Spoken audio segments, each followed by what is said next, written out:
Yan guys, tapos na luto yung broccoli at saka yung patatas. Pwede na natin i-machine. Ito ang machine ko guys. Pwede natin machine ito. Kahit mainit pa, pwede na natin ano guys. Kailangan maliit.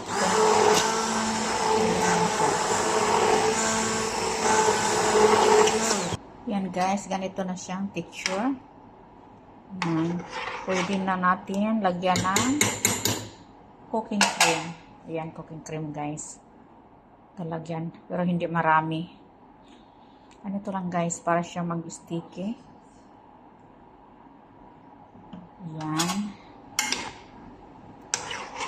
Ganito ng kulay niya. Pinalalabasan. Yan guys, pwede na i-serve yung broccoli soup with potato.